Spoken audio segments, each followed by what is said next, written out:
Hi viewers, welcome to our channel. ప్రస్తుతం మనతో పాటు భరద్వాజ్ గారు సీనియర్ జర్నలిస్ట్ ఉన్నారు. వారితో ఒకసారి మాట్లాడదాం. సార్ నమస్కారం. సార్ నమస్తే అండి. కిరణ్ రాయల్ అండ్ లక్ష్మీ వివాదంలో లక్ష్మీ సంచలన ఆరోపణలు కిరణ్ రాయల్ పైన, పవన్ కళ్యాణ్ గారి పైన చేయడం చూస్తున్నాం సార్. అంటే పవన్ కళ్యాణ్ గారికి సంబంధించిన కొన్ని వీడియోలు పెన్ డ్రైవ్ లో కిరణ్ రాయల్ దగ్గర ఉన్నాయని అతను నాతో చెప్పినట్టుగా ఈమె మీడియా ముందు చెప్పడం చూస్తున్నాం. దానివల్లే ఈయన కిరణ్ రాయల్ టీడీపీని తిట్టినా, చంద్రబాబు నాయుడుని తిట్టినా, జగన్మోహన్ రెడ్డి తిట్టినా అసలు ఒక్క మాట కూడా తను సపోర్ట్ చేస్తూనే ఉంటాడు ఆ వీడియో కారణంగానని చెప్పేసి లక్ష్మి గారు అయితే ఆరోపించడం చూస్తున్నాం సార్. మరి నిజంగా ఈమె ఆరోపణలో నిజముందా? మరి ఇష్యూ ఎక్కడికి వెళ్తుంది? మీరేం చెప్తారు సార్ దీనికి సంబంధించి? అంటే పెన్ డ్రైవ్లో వీడియోలు, హార్డ్ డ్రైవ్లో వీడియోలు అనే మాట ఈ మధ్య కాలంలో చాలా పాపులర్ అయింది.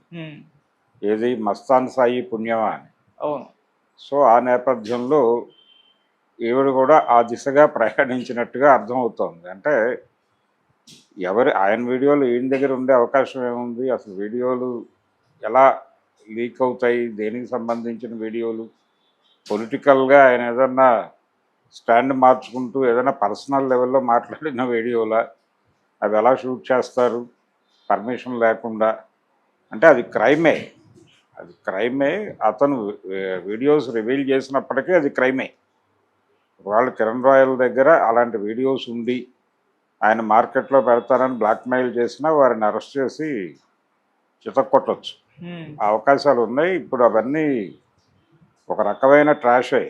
ఏదో బెదిరిస్తున్నారు, అలాంటి వాటికి కూడా ఎవరు భయపడే పరిస్థితుల్లో లేరు. ఇప్పుడు రిలీజ్ చేసిన మరుక్షణం మేము కేసు బుక్ చేస్తాం, మా ప్రైవసీని ఇబ్బంది పెడుతున్నావు నువ్వు అని కేసు పెట్టేసి అతన్ని కస్టడీలోకి తీసుకోవచ్చు, అవి డిలీట్ చేయించవచ్చు. పెద్ద కష్టమైన ప్రక్రియ ఏం కాదు. గతంలో ఒక రకమైనటువంటి ఫాల్స్ ఇమేజెస్ ఉన్న రోజుల్లో ఇలాంటి ఫొటోస్ బయట పెడతాను, అలాగే నువ్వు నాకు రాసిన లెటర్లో బయట పెడతాను, ఇలాంటి బెదిరింపులు చేసేవాళ్ళు, బ్లాక్మెయిల్ నడిచాయి. కానీ అన్ని సందర్భాల్లోనూ అన్ని కుదరవు. పైగా ఇతను పొలిటికల్ పార్టీలో ఉన్నాడు, పొలిటికల్ పార్టీ పబ్లిక్ లైఫ్లో ఉన్నాడు. పబ్లిక్ లైఫ్లో ఉన్నవాడు ఒకసారి క్రిమినల్గా, అది కూడా పార్టీ నాయకుల్ని బ్లాక్మెయిల్ చేసే కల్చర్ ఉన్నటువంటి క్రిమినల్గా ఎక్స్పోజ్ అయితే వాడి జీవితం పొలిటికల్ ఏరియాలో ఎండ్ అయిపోతుంది. అందుకని అలాంటి ఏమన్నా ఉన్నా అతను ఎంఐతో మాట్లాడిన కంటెంట్ ఏమిటో ఎవరికి తెలియదు. వాళ్ళిద్దరి మధ్య ఘర్షణ నడుస్తోంది. ఆ ఘర్షణలో భాగంగా ఆవిడ రకరకాల విషయాలు చెప్పచ్చు, స్పెక్యులేటివ్ స్టోరీస్. నిజానికి ఆవిడ దగ్గర అదే ఆర్థిక లావాదేవీగా మాట్లాడింది ఆవిడ. ఆర్థిక లావాదేవీల్లో భాగంగానే ఆవిడ్ని ఇరికించే ప్రయత్నం అతను వాంటెడ్గానే చేశాడు అనేది అర్థమవుతుంది. ఒక కేసు, ఒక చెక్ బౌన్స్ కేసు, అది రాజస్థాన్ నుంచి వచ్చి అరెస్ట్ చేసి కస్టడీలోకి తీసుకోవటం, ఈ హడావిడి అంతా చూసాం మనం. అయితే వాళ్ళిద్దరి మధ్య ఆర్థిక పరమైన గొడవలు ఉన్నమాట వాస్తవం. అవి ప్రాపర్గా సెటిల్ కావడం లేదు. సెటిల్ చేసుకునే మూడ్లో అతను కనిపించట్లేదు. ఎలాగూ రోడ్డు మీదకి వచ్చేసారు కాబట్టి ఇది తగాదా రూపంలోనే తేల్చుకుందాం అనే మూడ్లో ఉంటారు చాలామంది. లీగల్గా ఫైట్ చేయమని చెప్తారు, కోర్టుకు వెళ్తారు. ఆ కోర్టులో జరిగేదే ఉండదు. అది జరిగినా ఎప్పటికి జరుగుతుందో క్లారిటీలు ఉండవు. కాబట్టి కోర్టుకు వెళ్ళటం, కోర్టుకు పంపించడం ద్వారా ఒక రిలాక్సేషన్ పొందేటువంటి ప్రయత్నమే.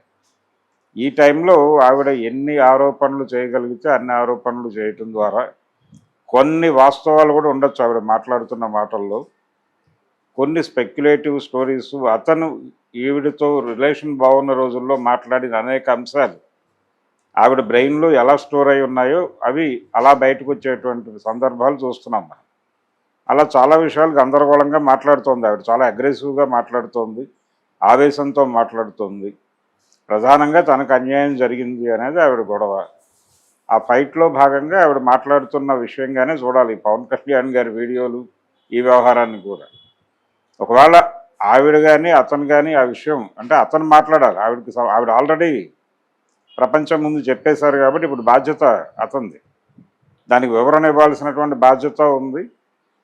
ఇప్పుడు ఆవిడ ఏ ఉద్దేశంతో మాట్లాడి ఉండొచ్చు? ఒకవేళ అదే నిజమైన అబద్ధమైన, ఎందుకు ఆ ప్రస్తావన తీసుకొచ్చారంటే పార్టీ నుంచి ఇతనికి ఉన్నటువంటి సపోర్ట్ని కట్ చేయటం కోసం. వాళ్ళు ఆల్రెడీ పక్కన పెట్టామని ప్రకటించారు.